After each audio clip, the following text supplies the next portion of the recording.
fika hapo before jogoo kuwika. Yaani trap ni saa 9. Nilikuwa hapo baada before jogoo kuwika. So alishakuwa hapo. Tuseme anakuonyesha unajua wimbo ni kioo cha jamii.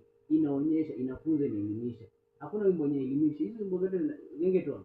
Sasa ni wimbo poa sana zinaelimisha. Anakuambia ni saa 9 yeye aliamka before jogoo kuwika. Sasa aliamka kwenda soko, sasa aliamka kwenda kushamba kulima.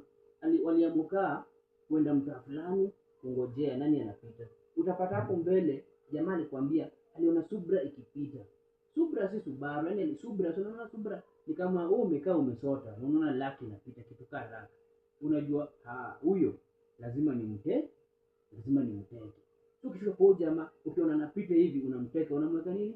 Kisu. So hiyo ni Subra. So mkardinali anakuelezea, anakuimba, anaimba aje? Aliona Subra ikipita. Aliamka saa 9. Sikiza hii ngoma. Trap saa 9 ni mboka nilikuwa kwa jogoo ikiwika. Nimeona Subra ikinipita, I think kwa around that nilipigwa. So utapata mkardinali anakuambia ile time aliamka saa 10, anakuambia please ni walikuwa scene ilipigwa. Unaona scenery ni kama kitu fulani. Umeona scene kali, unapata scene ya movie, scene ya nini. Sasa mkardinali anakutoa aje hiyo saa 9 yeye alipatwa scene inapigwa. Alafu ukisonga mbele utaona mkardinali anaimba brass ilisikika, street iliwika. Brass ilisikika, brass ni binduki. Hiyo pia ni lugha ya Sheng. So brass wange inanyambisha, hiyo kushuka inanyambisha.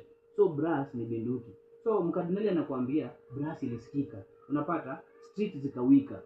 Street inawika, watu wanashtuka, street zimewika. So brass ilisikika na utasikia Black alikam akinyambisha. So anaendelea kiimba mbele anakuambia aje Black alikam akinyambisha. Black yani ni msee fulani, tuseme kama ni fulani ya magenge. Jamaa alitoka kinyambisha nini? Brass. Anapita kwa street. Street na imefanya aje? Street iliwika, street imewika, imetulia. Yaani street imewika, sikiza vile mkardinali anapigwa. Burusi ilisikika, street iliwika, Black alikama kanyambisha. Nasikia mimi mchafu spita, nikambiandika hizo ngoma kwa pipa. Kudus informer, though kunipata nilikuwa na operate na bipa. So nadhani mmesikia mkardinali.